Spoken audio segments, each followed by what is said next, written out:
Jesús Elías González, nací en la ciudad de Azogues, República del Ecuador. Yo desciendo de una familia de 8 personas en total, 6 hermanos y mis padres, 8. Pasamos una niñez verdaderamente, se podría decir, feliz, tranquilo, y siempre al lado de mis padres he estado hasta los 14 años.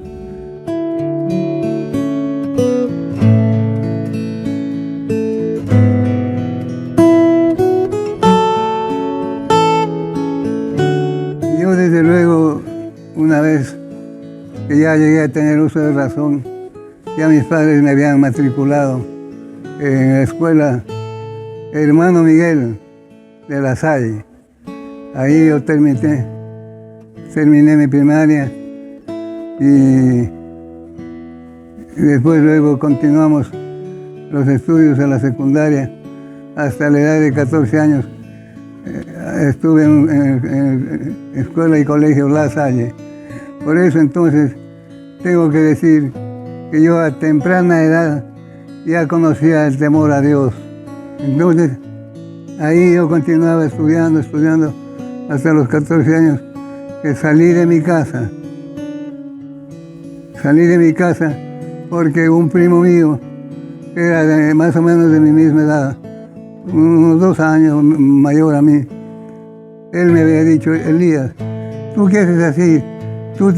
¿Qué haces aquí? Tú te has dado siempre de aventurero. ¿Por qué no nos vamos a Guayaquil a trabajar allá, a hacer plata allá, porque aquí no tienes plata? Me decía. Sí, te digo la verdad, no tengo plata. Y nos vamos.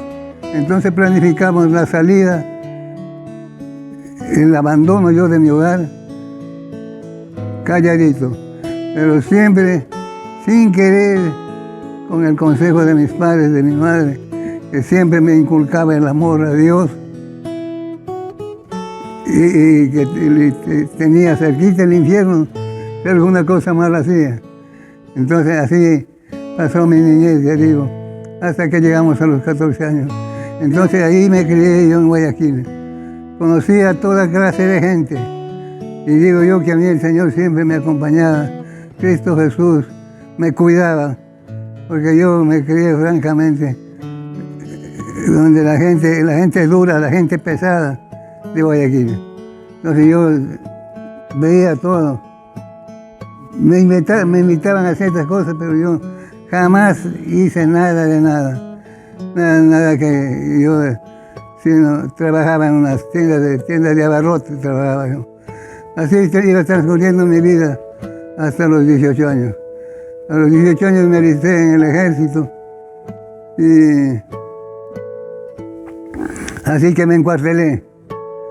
Y ahí estaba en el cuartel, y lo que otros pagan para no entrar al cuartel, a mí me tocó pagar para ingresar al cuartel, sí, porque yo no sabía cómo hacer. Yo quería meterme al cuartel, pero veía que la gente salía, bastantes jóvenes, que no les recibían, no decían: están votando a todos, hermano, solamente el que tiene alguna profesión sabe algo. Tú sabes manejar, me dijeron. No, le dije yo. Entonces dice: no estás obligado, no te van a dar chance. Bueno, entonces si hay que pagar, yo había ahorrado mis pesos. Si hay que pagar, digo yo, ¿pago? ¿Cuánto me van a cobrar con otro compañero, otro muchacho? Entonces, ¿cuánto pagamos una cierta cantidad? No me acuerdo en ese momento. Pero para ingresar al cuartel, hacer la conscripción, yo pagué. Y eso pasó. Y la casualidad, como anécdota, tengo para decirle, y siempre ha sido motivo de mi conversación, me tocó hacer la conscripción con ni más ni menos que con JJ. ¿Sí sabe quién es JJ? Julio Jaramillo. Con él hice la conscripción yo. Entonces, él, desde luego, era mayor a mí, porque él cuando le tocó no había ido. Era remiso. Entonces andaba capturando a los remisos, a los que no habían ido al cuartel, o a los que habían desertores. Entonces estaban capturándolos, ya le capturan a él. Así que me tocó pasar esa historia en mi juventud.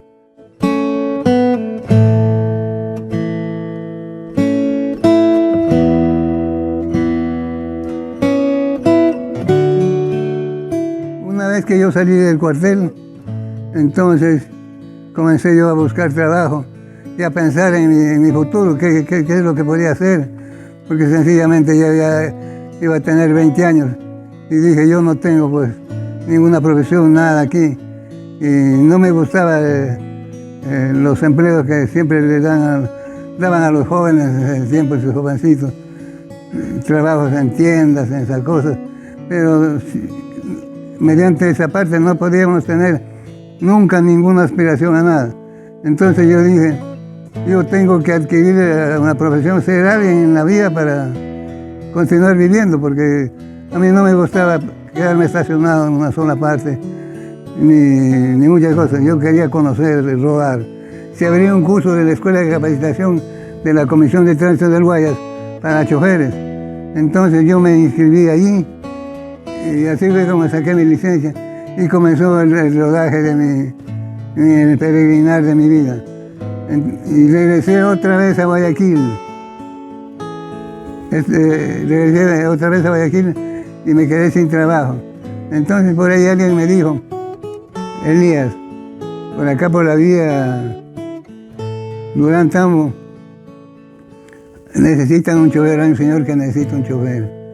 Entonces yo le dije, me dio todos los datos. Yo al siguiente día cogí el carro, un carro de pasajeros, y me fui a buscar a ese señor. Entonces da la casualidad de que llegué a esta propiedad. Era una apiladora que apilaba arroz. Y había sido esa apiladora ni más ni menos que del papá de mi querida esposa. Y yo dije, pues ahora, ¿cómo es la cosa? Yo le vi a la muchachona, me enamoré, dije, yo tengo que quedarme aquí así que sea gratis, porque esta va a ser mía. Y así fue entonces, cómo me quedé. Me quedé ahí con el trabajo ya, y poco a poco como estaba, ya había el roce, que aunque sea de lejos, porque era nada más que a escondiditas que nos veíamos. Tengo 3 hijas. Silvia, Jenny y María. Ellas, las 2 viven en los Estados Unidos y aquí vivo con mi querida esposa y con mi hija Jenny. Son muy buenas, tienen todo de bueno. Es como a uno le ha creado los padres, así mismo la misma crianza que tuve yo, prácticamente ya eran los papás de ella. Entonces, ahí fue, y lo mismo de mis muchachas. Nosotros les enseñamos pues, los buenos modales, la conducta y todo lo demás. Y además de eso, pues, yo dando gracias a Dios, ya con mi profesión que tenía, podía educar a mis hijas. Todas 3 se graduaron en la universidad. Son universitarias ellas, ex-universitarias. Estudiaron en la Universidad Laica Vicente Rocafuerte de Guayaquil.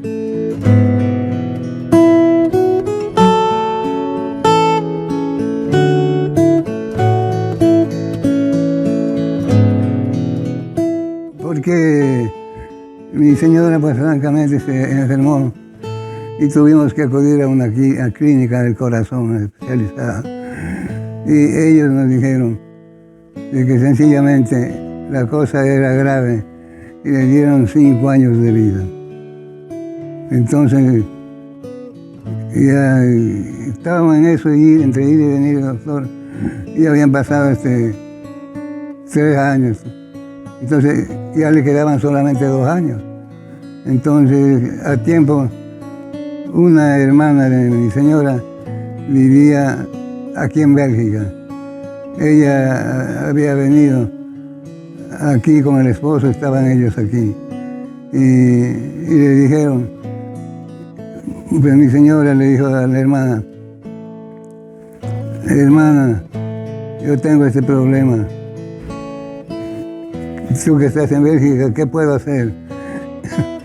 Entonces, ¿qué puedo hacer? Y dice, la hermana le dijo de aquí, bueno, dice, yo aquí tengo un médico que me está tratando a mí. Voy a hablar con él para ver qué es lo que me dice y de acuerdo a eso yo te comunico. Entonces ella había ido a hablar al cardiólogo, el problema que tenía mi señora, y el cardiólogo le dice que le mande a mi señora, que le mande el dossier para según eso él estudiar y ver qué es lo que puede hacer. Así que se fue, ella nos mandó el dossier y todo, y ese fue el motivo de que nosotros todos cogimos el avión para venir aquí.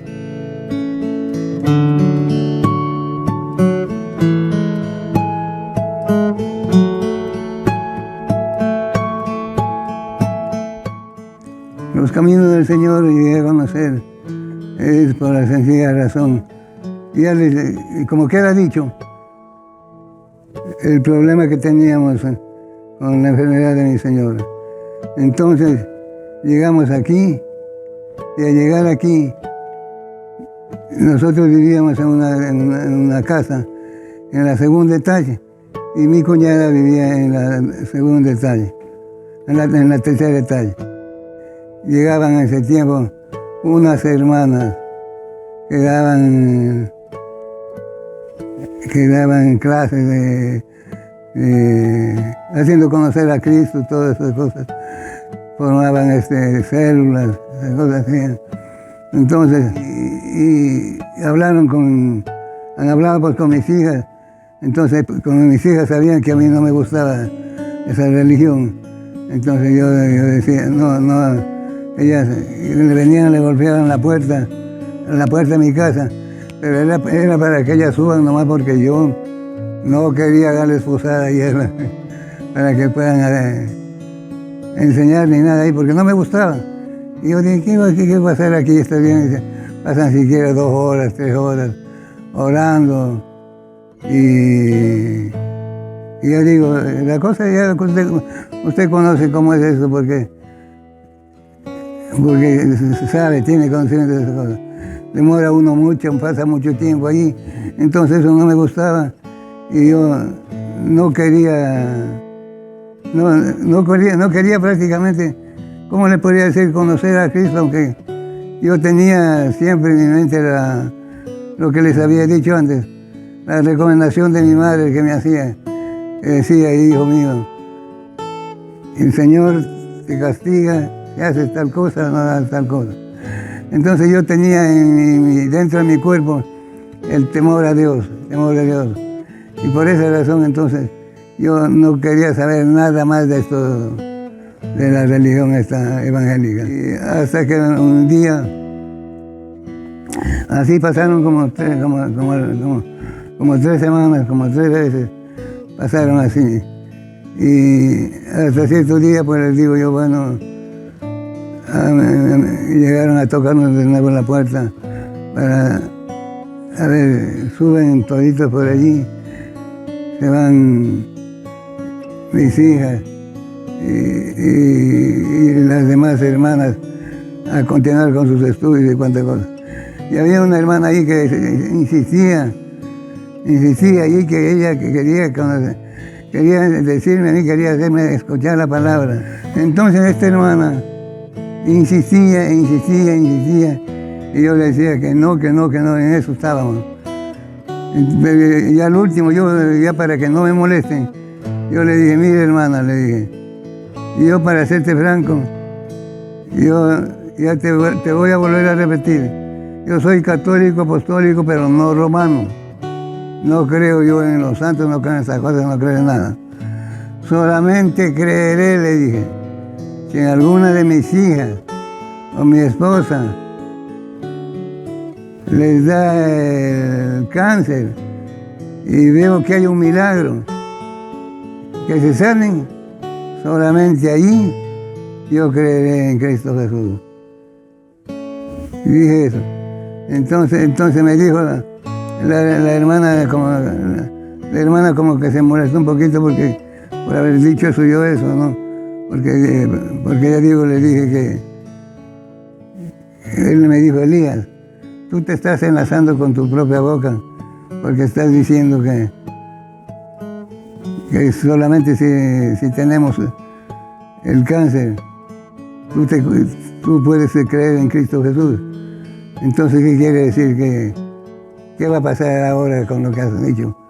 Con tu boca, lo que quieres que pase. Entonces pasaron 15 días y mi señora le toca irse al control del doctor. Y para mala suerte, o no sé de qué otra manera decirlo, el doctor le detecta cáncer. El doctor, ya es el doctor de aquí de Bélgica, y le detecta cáncer. Entonces comenzó las oraciones, el ayuno, vigilia. Así pasó vigilia, ayuno y oraciones y todo, hasta que yo no sé si pasó otros 15 días más o 3 semanas la operación, porque el doctor dijo, esta hay que meterle, hay que operar enseguida. Entonces, 15 días más o 3 semanas, el doctor le operó de nuevo, Una vez operaron, nosotros le preguntamos al doctor, bueno doctor, ahora ¿cuál va a ser el tratamiento para mi señora? Entonces él dijo, no hay para ella ningún tratamiento, porque sencillamente el cáncer ha desaparecido. Así en esas palabras. Y entonces un concuñado mío dijo, este es un milagro. Y el doctor dijo, sí, es un milagro, dijo. No tiene nada de cáncer. Señora, váyase tranquilamente a su casa, que no pasa nada. Después de tantos días venga para sacarle los puntos, no sé qué, no sé cuánto. Y entonces yo dije, como yo había hablado, y mi promesa estaba en el aire, pues no de que yo sencillamente me iba a convertir a Cristo si veía el milagro. Entonces tuve que aceptarlo, la realidad. Y yo comencé a asistir a la reunión de la célula, con mis hermanos y mis hermanas que teníamos.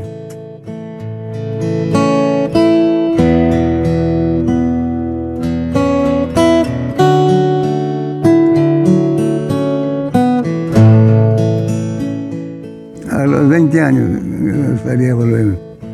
Para esa edad hubiera tomado otras medidas de las que ahora he tomado. Hubiera tomado las decisiones más trascendentales en la vida de un ser humano. Y entre ellas hubiera estado la decisión de seguir a Cristo, para continuar a lo mejor siendo un pastor hubiera sido,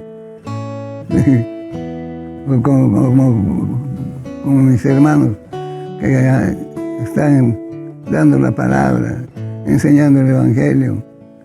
Eso hubiera querido ser yo, eso hubiera hecho.